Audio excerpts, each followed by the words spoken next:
21 de agosto de 2024, Poá, São Paulo. Léo Soares nunca imaginou que aquele seria o dia mais importante da sua vida. Depois de mais de 3 anos de espera, ele ficaria cara a cara com um homem que um dia amou e que hoje é o rosto daquele que matou seus 3 filhos. Depois de uma entrevista emocionante, eu reencontro o Léo para saber como foi o júri e como é pensar agora no futuro. Diretamente de um dos endereços mais famosos do Brasil, de um dos principais cartões postais da cidade de São Paulo, e com as transmissões feitas dos nossos estúdios na Avenida Paulista, eu sou Beto Ribeiro e eu pergunto: que crime é esse? Olá, sejamos todos muito bem-vindos. Por favor, não deixe de se inscrever, curtir, compartilhar, ligar sininho, marque nas suas mídias sociais, nos marque a todos nas mídias sociais. Se puder, seja membro, se puder, tá tudo certo. Daí você venha comigo até o meu reencontro com o Léo. Léo, meu querido, vou te chamar de querido porque você é muito querido quando se conversa com você. Como você está? Como você está agora? Queria saber assim, agora, hoje é dia 29 de agosto de 2024. É o seu novo momento de vida, seu novo futuro. Como você está depois de tudo que você passou esses últimos dias aqui? Olá, Beto. Obrigado novamente por conversar com você.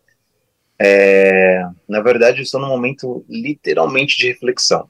Eu nem estou na minha casa hoje e realmente tirei esse dia para refletir mesmo. Então, nem eu sei como eu estou. Tirei realmente essa solitude aí para refletir sobre tudo que aconteceu, sobre tudo que eu vi, tudo que eu vi. Então, literalmente, hoje eu estou sozinho. Hoje eu estou pensando bem, refletindo, digerindo, né? Eu até falei recente que não existe uma vitória, mas houve justiça. Então, eu não posso também desmerecer essa luta, que não foi só minha, mas teve várias pessoas que lutaram aí junto também para que essa justiça fosse feita.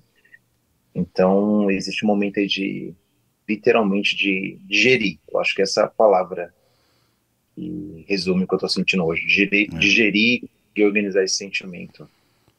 Eu convido quem não viu a primeira entrevista que eu fiz com o Léo, está dividido em 2 partes, abertas para todo mundo. Eu conversei com o Léo uns 3 meses antes desta daqui, e a entrevista foi exibida um pouco antes do julgamento do ex-marido do Léo e pai dos filhos dele. Um resumo rápido, como já deve ter colocado na abertura, que o amor da vida do Léo construiu com ele outros 3 maiores amores, que eram os filhos dele, só que esse amor de marido se transformou no verdadeiro diabo e matou do Léo os 3 filhos. E assim, que esse caso tão terrível familiar que a gente conviveu e que o Léo explica também na primeira entrevista.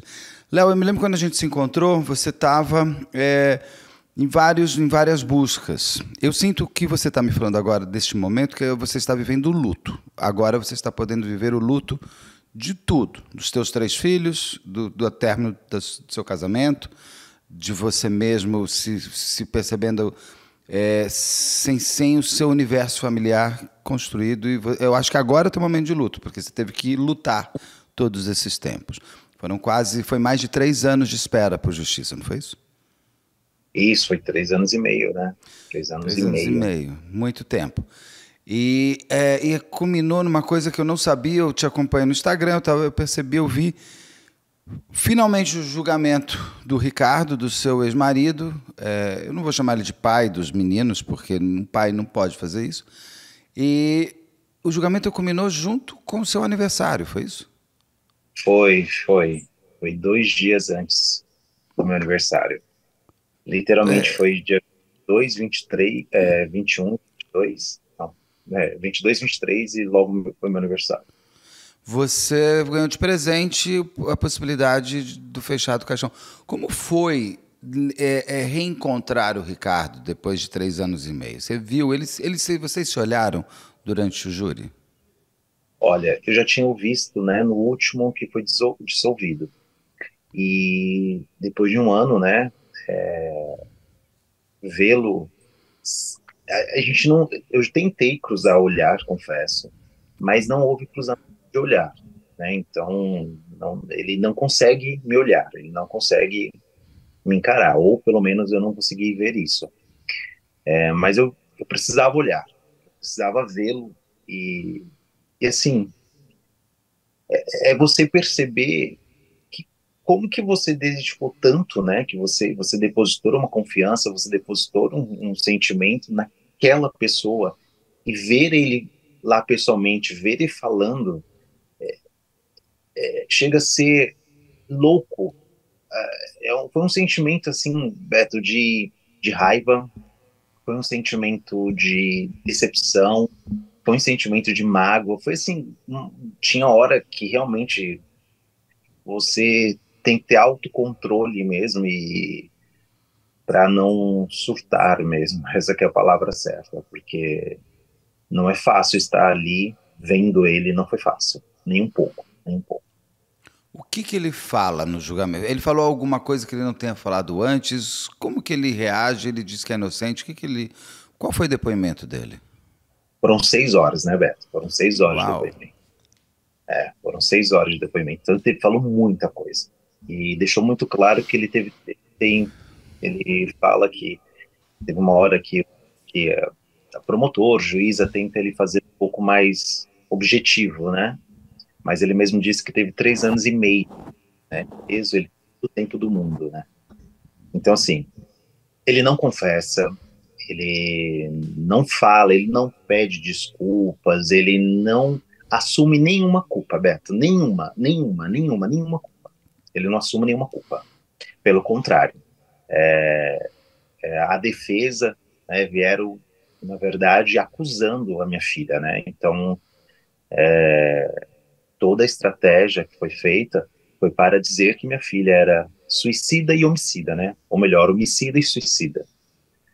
Então, pelo contrário, ele não confessa, pelo contrário, ele acusa, né? Ele joga para outras pessoas a culpa que é dele, né? Ele culpa a filha pela morte dos filhos e pela morte dela. Ela transforma a filha na verdadeira algoz daquele inferno que virou o quarto deles. Isso mesmo, Beto. A defesa veio firme nisso mesmo, em dizer que o que chega a ser horrível, né? Que é você estar dizendo que minha filha matou os irmãos e depois se suicidou. Essa é a real, né? E ele, no julgamento dele, na verdade, ele fala o que, Beto? Eu acho que 10 minutos sobre o ocorrido, 10 minutos, no máximo, sobre o ocorrido. Depois disso, ele fala sobre ele, sobre as dificuldades que ele teve, como que foi chegar na delegacia, como que foi o atendimento na delegacia, sobre tudo que é em volta dele. Ele não fala ele fala muito raso sobre o ocorrido. Acordou, levantou, foi na porta, viu a porta, tocou na porta, chamou pelas crianças, foi até a janela, viu que tinha um fogo, gritou pelas crianças e pronto, saiu para pedir ajuda. Essa é a narrativa dele. Ponto.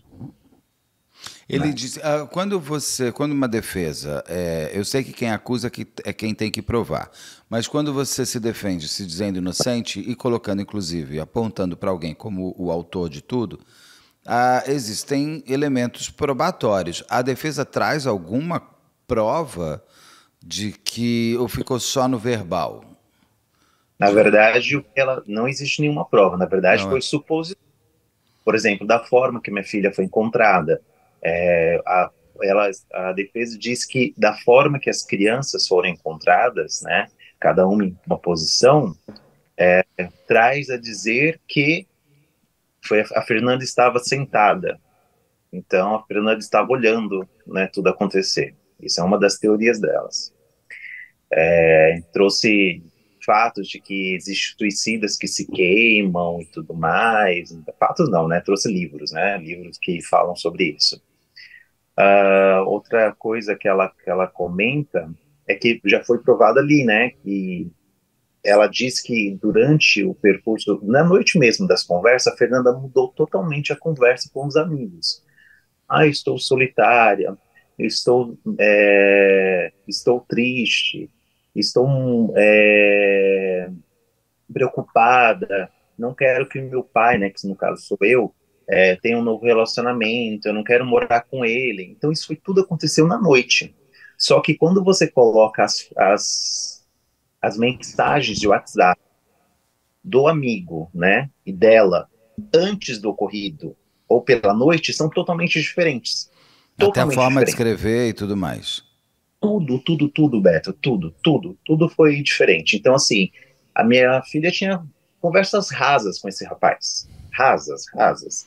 Era áudio ou desenhos, Sim. é, nada. E, de repente, textos totalmente complexos. Totalmente cabeça, vamos dizer assim. E explicando coisas que ele já sabia, como pai, a diferença de pai e papai, por exemplo.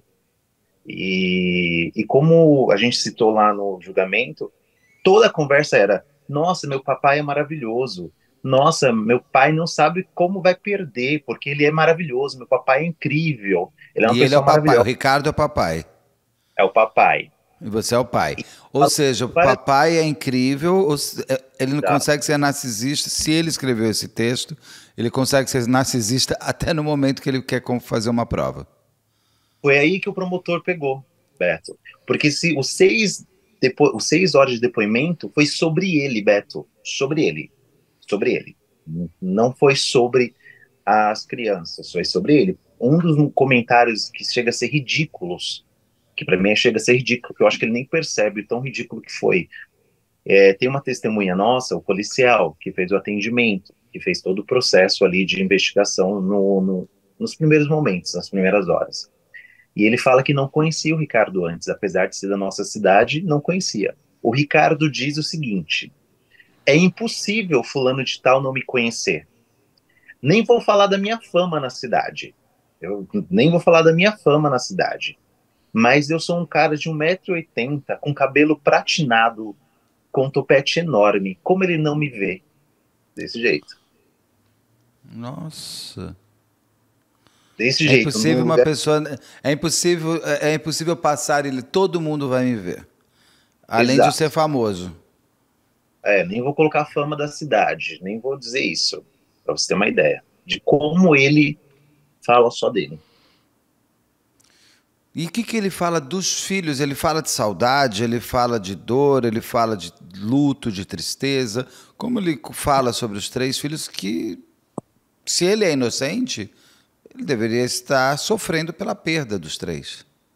Ele não teve oportunidade, ele não teve oportunidade de ter, né? Então, ele fala que foi. Ele fala em alguns momentos, quando ele finge chorar, porque nenhuma lágrima derrama, inclusive isso foi discutido lá na hora, nos debates, é, que, que sente que jamais faria nada com os filhos dele, porque ele amava os filhos dele, aí ele para e começa a falar alguma coisa da vida dele, alguma coisa em volta dele.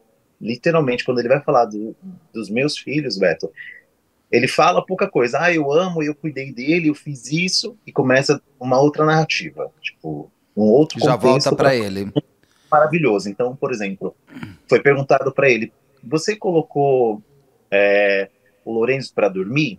Que é o mais novo, né? Que era na época de 2 anos.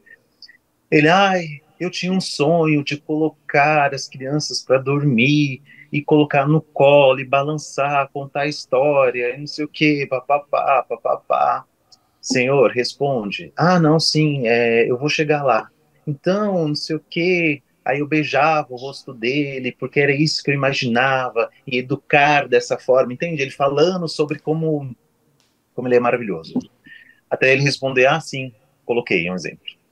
Então, Ele precisa, ele fantasia, se coloca no centro, na verdade, como ele é incrível para até mesmo no som. Entendi, é bem 6 horas de de espelho. Espelho, espelho meu, quem será mais belo do que eu? exato, para você ter uma ideia, uma coisa, o narcisismo chega tanto, Beto, que tem uma hora que ele fala o seguinte, que aí perguntam para ele, você não pensou em arrebentar a porta? Ele falou que não. Falou que não pensou, na hora não pensou. Aí perguntaram, mas você não pensou em colocar, sei lá, jogar uma água? Você viu que a janela estava aberta? Tinha uma mangueira lá. Aí ele fala, realmente tinha uma mangueira lá. Mas eu não pensei, porque a mangueira, aí ele vai explicar sobre a técnica, sobre bombeiros, tá? Ele vai explicar que, na verdade, não pode jogar água, porque pode ser um problema elétrico e tudo mais. Então, Mas já pensou se ele tinha esse conhecimento na época? ele tem hoje, Bom, na mas época. Aí ele diz o seguinte, que a atitude mais inteligente que ele teve naquela noite foi não ligar a mangueira. e Se ele, teve ele alguma chega, coisa, ele liga para o bombeiro na hora? Ele liga para 190 na na hora? verdade, ele não liga, velho. Quem liga é a vizinha. Quem não liga para 190, nem o 92, nem o 93, também o Alexandre Nardoni. É, O mas, Nardoni e a Jatobá também não ligam. ele não liga. Beto, mas mesmo que você não vai pensar sobre conhecimento técnico, você vai Não, eu estou jogar dizendo o água. seguinte, não, eu estou dizendo, é automático você pegar e ligar para o É, 90. não, ele falou que bloqueou o celular dele. Ele falou que ele tentou ligar para mim, na verdade, ele tentou ligar para mim e bloqueou o celular. Depois de um minuto já não conseguia mais desbloquear, tinha que esperar um minuto.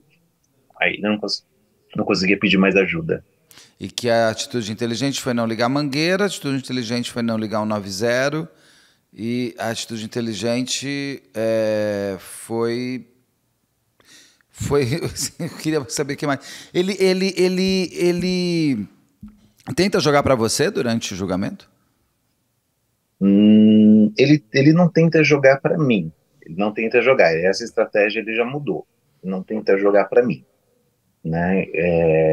Nas versões dele iniciais era que eu tivesse sequestrado as crianças. Apesar que o depoimento dele, durante a narrativa dele, ele alega que por muito tempo ele achou que as crianças não estavam mais lá, que tinham sido sequestradas por mim, sendo que ele já tinha me visto, sendo que ele já tinha sabido, que já sabia tudo, mas ele ficou um bom tempo em estado de negação, né? Em estado de negação sobre isso.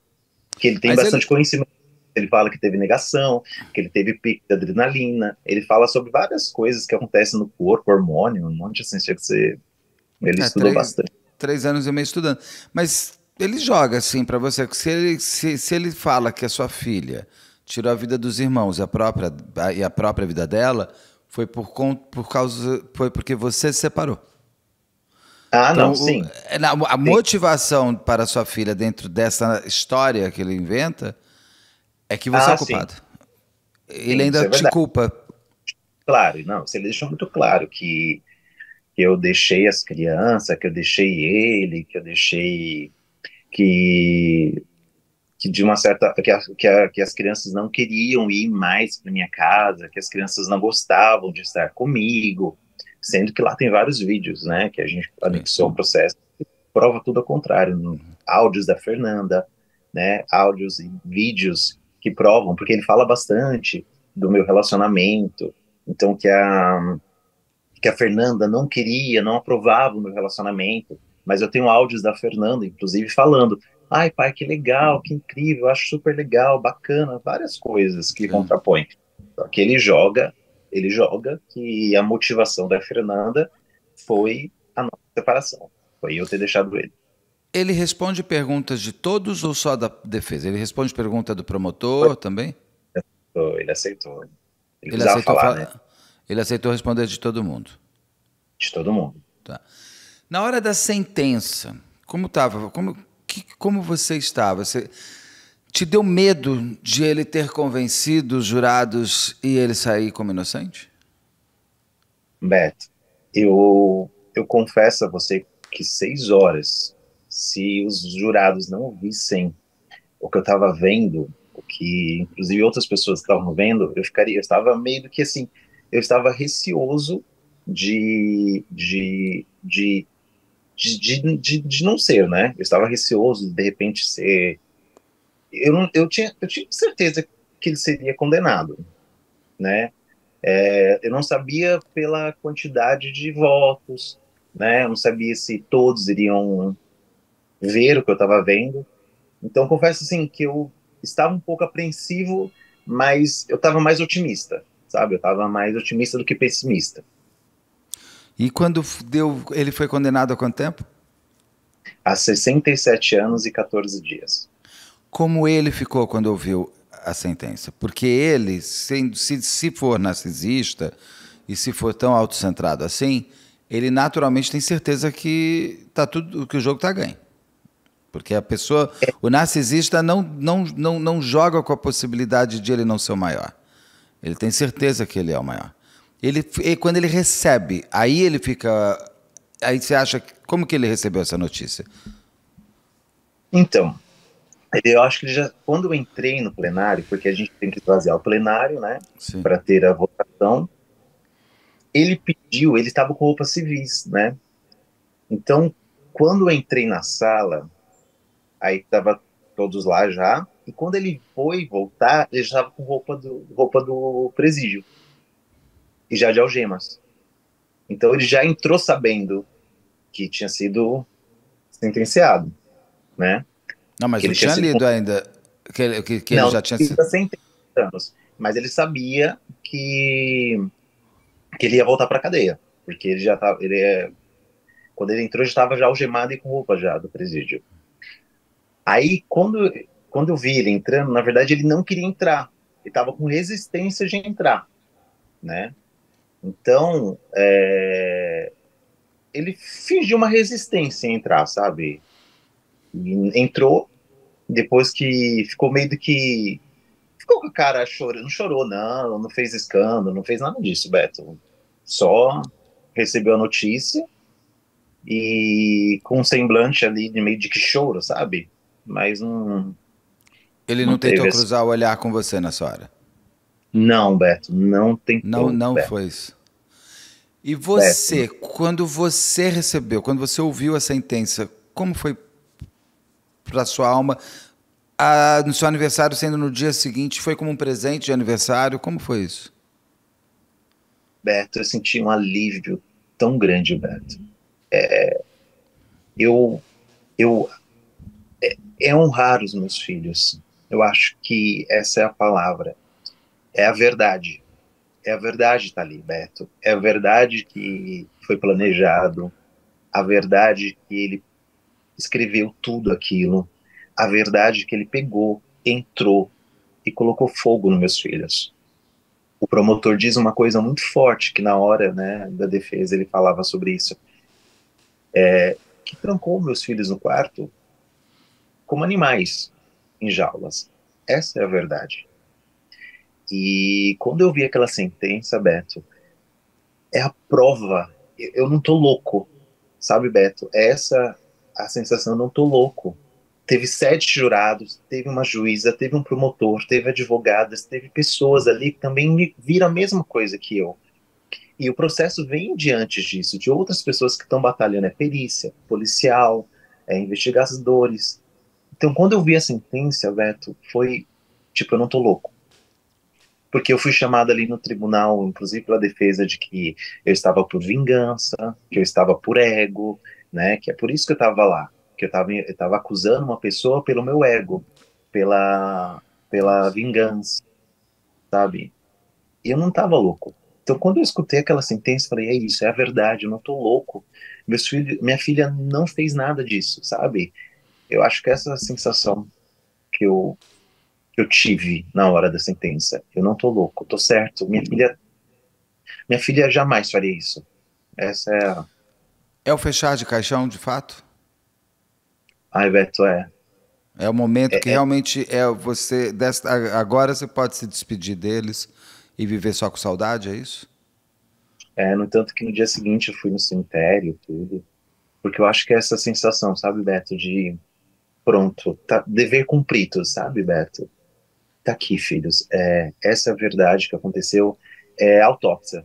Eu acho que é isso. A gente fica naquele. Porque, como os meus filhos morreram, por que morreram? Tá aqui, filhos. Fechado, a justiça tá feita. O pai fez o que podia. pai fez o que eu podia e o que não podia. Pai cuidou de vocês mesmo depois da morte. É lacrar o caixão. É. Lacrar. E agora você poder viver o luto de fato, né? Agora você pode viver a tristeza da perda e não a angústia da justiça, a espera do tempo que não passa. Porque eu imagino que esses três, só imagino, porque só vivendo isso para a gente ter certeza. Esses 3 anos e meio devem ter sido 300 anos na sua vida. Beto, parece que o tempo é um buraco, assim, um buraco no espaço. Você não consegue entender que parece que 3 anos para chegar a 3 anos e meio. Você parece que já viveu tanta coisa, já aconteceu tanta coisa, e você fala, meu Deus, não vai, né? Não anda, não chega.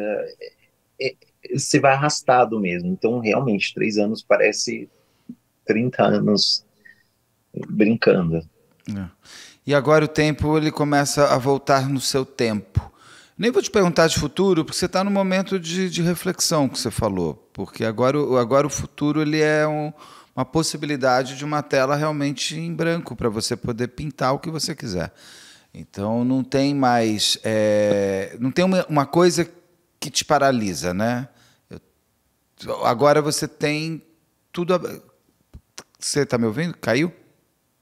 Então, eu tava te falando o seguinte, que eu nem vou te perguntar de futuro, porque eu acho que você tem a possibilidade agora de permitir que o futuro haja sozinho e ele te caminhar, porque o tempo ele vai se voltando a ser ele de verdade. Porque imagino que uma hora para mim durante esses 3 anos e meio, para você eram 10 anos. Então, o tempo ele vai voltando para se ajustar. Você está animado com o futuro?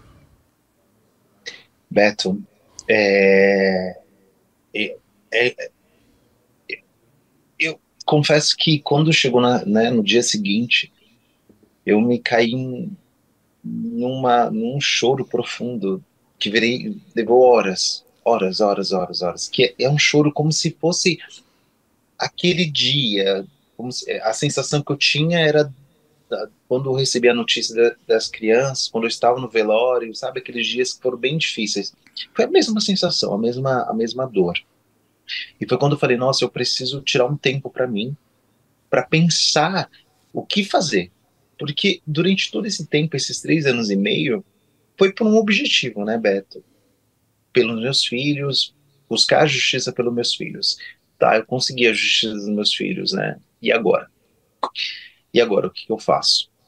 Então, eu confesso que eu estou buscando empolgação para o futuro, porque eu me sinto muito sozinho.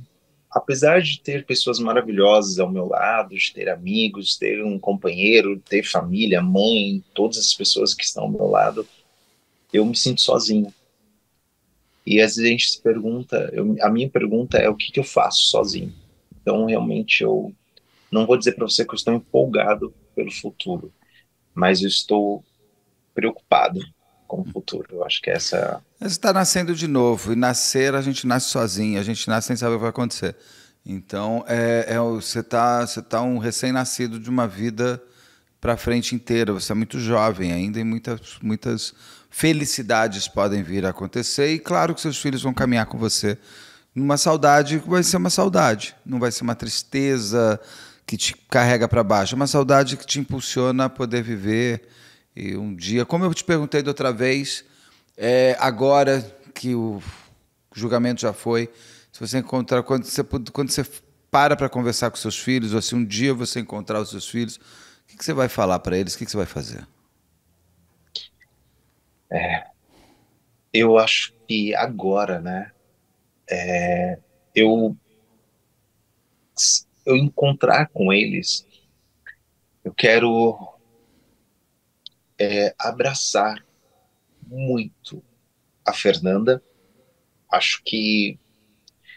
E dizer que eu sempre acreditei nela, que eu sempre acreditei nela, que eu nunca duvidei, nunca, nunca duvidei dela, e que eu acredito nela, que eu escutei ela, né? Que inclusive eu falei na última vez com você que eu que eu queria ter escutado mais ela, mas eu escutei.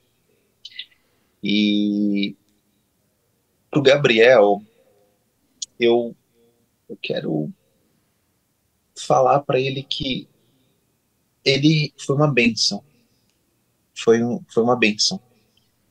Ele me ensinou a ser mais alegre. E o Lorenzo, oh meu Deus, o Lorenzo, eu quero correr com ele, Beto. Quero correr com ele, porque eu sei que lá, né, eu sei que lá ele tá vívido. Então quero correr com ele lá. Esses são os meus desejos com eles. A Fernanda, eu eu não, eu acho que todo mundo escutou eles gritando, pedindo ajuda. Todo mundo escutou. E todo mundo se ajudou, Beto, para que essa ajuda chegasse. Não é ajuda, não salvá-los, mas que a verdade fosse entregue, sabe? E eu acho que é isso. Eu quero com cada um. Se um dia o Ricardo pode sair, você pegou 67 anos, é isso? Ele pegou 67 anos. Ele tem quantos Na, anos? ele tá com 37, eu acho. Se ele, 37. máximo que ele fica que são 40 anos, ele pode sair com 77 anos. Ainda um homem. Se eles, Bem, não sei como a cadeia vai tratá-lo e como ele vai se tratar na cadeia. Mas se um dia ele te procurar, te mandar uma carta, você está aberto ou suas portas todas se fecharam e lacraram para ele? Você não tem fechou, Beto. vontade de conversar nada com ele, sobre nada? Não, Beto, não quero conversar nada. Ali eu percebi que não existe conversa, existe só mentiras e é isso. Em mentiras em cima de mentiras. Eu não quero saber o que aconteceu, não me importa mais, sabe? Já sei o que aconteceu. Eu quero que o Ricardo fique lá no passado, Ele né? queimou, né? Ele queimou os filhos e ele queimou a história de vocês junto naquele dia. Sim, sim. Eu quero que ele fique lá no passado, porque já está determinado o futuro dele. Ele pode sair com 40, daqui 40 anos, mas ele vai sair e ainda vai ser um prisioneiro, ainda vai ser um criminoso, ainda vai ser uma pessoa que tem que ainda deve. Então, Ele para sempre vai ser o pai que matou 3 filhos. Para sempre. exatamente, para sempre. Não importa, não importa o que ele faça, se ele vai estar com seus cabelos platinados ou não, não importa. Eu quero que ele fique lá no passado. Então, não quero vê-lo, não quero encontrá-lo. Se eu tiver oportunidade lá, se eu tiver condições, eu quero estar o mais longe possível, sabe? O mais longe possível de tudo isso aqui que cerca ele, que eu não quero nem encontrá-lo, sabe? Eu acho que se eu puder viver num ambiente que ele não esteja, eu fico triste que tem outros que vivem, né? Por exemplo, a Ana Carolina, né? Que está aí com os Com algozes, né? Nadone e a Jatobá soltos andando pelo mesmo bairro. Exatamente, indo no cemitério da filha, né? Então, pode cruzar em qualquer lugar, né, Beto? Indo em festa de casamento, né? Então, eu não quero ter isso. Eu não quero. Eu fico triste por eles, porque eu sei que é difícil você ter alguém assim, solto. Então, daqui 40 anos eu gostaria de não ter esse desfavor, né? Léo, foi um prazer te conhecer. De verdade, fiquei muito comovido com sua história e com a sua luta. E eu te desejo um futuro de tudo que você possa ter, que você merece. Que seus filhos caminhem com você, que outros filhos venham, já que você quer ser pai, que você construa a sua história. Agora é uma nova história.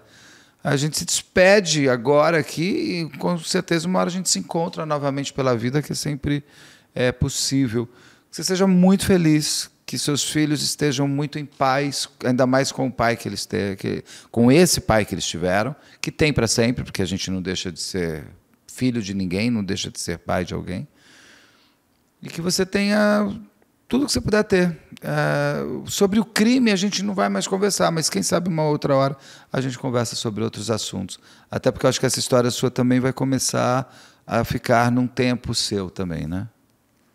Ai, Beto, obrigado. Eu até falei que eu devia isso. falar sobre isso, eu realmente quero dar uma pausa sobre isso, sabe? Eu não quero que meus filhos sejam lembrados de outra forma, não só pela tragédia, agora a justiça já foi feita. Eu agradeço a você, agradeço toda a sua equipe. Através do seu programa vieram pessoas e mensagens maravilhosas, Beto. Eu recebi mensagens incríveis de pessoas assim de todo lugar do mundo, da Grécia, do Nordeste, dos Estados Unidos, e todas as pessoas que vieram através de vocês, só com mensagens incríveis, só com Que bom. mensagens incríveis. E teve também duas pessoas muito especiais. Eu tive duas pessoas incríveis que trabalharam, que projetou tudo, que foi a doutora Daniela e a doutora Thaís, que são amigas maravilhosas minhas, que deixaram todo o processo assim incrível, incrível. Mas infelizmente elas não conseguiram terminar para o processo, para que pudesse realmente dar avanço ao processo. E através do seu programa vieram outras duas advogadas, que eu acho que é a restituição, né? Duas outras mulheres, que é a doutora Bruna e a doutora Nayara, que vieram através do seu programa. Nossa. E elas se ofereceram a estar comigo nesse último julgamento. Foi literalmente na semana mesmo. E foi incrível. Então, assim, eu Qual o nome delas, das advogadas? As que deram início ao processo foi a doutora Thaís e a doutora Daniela. Elas fizeram todo o processo. Tá. E a doutora Bruna e a doutora Nayara estiveram comigo lá no júri. Que elas viram através da entrevista que eu fiz com você. E, Então, eu agradeço exato. muito a doutora Bruna e a doutora Nayara, que através do canal chegaram, e a todas as mensagens das pessoas que chegaram. Eu fico muito feliz de poder ter conseguido fazer essa conexão entre... Não eu, né? Todo mundo está aqui, é o canal, é o YouTube, é o mundo, é o Aru, é todo mundo. Mas que a gente tenha conseguido fazer com que vocês se conhecessem. Isso deve ter te dado, durante o julgamento, um apoio, inclusive jurídico, importante naquele momento para você. Foi importante, foi muito importante. Sentir um pouco mais seguro, né? Sim. Poder ter segurança, poder ter fala, que quando a gente tem advogados assim, de assistente de acusação, a gente tem fala, né? A gente Sim, tem exatamente. uma forma de ter esse intermédio com promotoria. Então agradeço a você e a toda a sua equipe. Fico muito feliz mesmo de o canal ter tido esse verdadeiro sentido na vida das pessoas, né? Porque aí ele cresce, ele não fica só uma entrevista, um curtido, um compartilhado, ele vai para o real. Isso eu fico fascinado de o canal estar conseguindo fazer isso. Eu fico realmente feliz. Léo, viva em paz, viva bem, sorria, te acompanhe no Instagram, a gente vai se falando. Parabéns pelo pai que você sempre será e parabéns pelo homem que você conseguiu ser de luta, que sem essa luta você não estaria aqui agora. Fico muito feliz mesmo por você, muito triste de a gente ter se conhecido, porque o ideal é que nós nunca tivéssemos nos conhecido por conta da morte dos seus filhos, mas já que aconteceu, e infelizmente aconteceu, que eles tenham tido a justiça, que o Ricardo agora fique na cadeia. Eu sempre digo que o canal ouve todos os lados, se os advogados ou advogadas do Ricardo quiserem falar, é só mandar para a equipe betoribeiro@gmail.com que a gente entrevista. Léo, siga em paz, siga infeliz, toma sol, toma sorvete, chora, toma vinho, agora você pode tudo. Comemore seu aniversário e comemore e viva esse momento que você pode agora de apenas pensar nos seus filhos e não mais no Ricardo. Um beijo grande, queria te dar um abraço de novo, mas fica aqui o nosso abraço virtual. Um beijo, brigadão. Obrigado.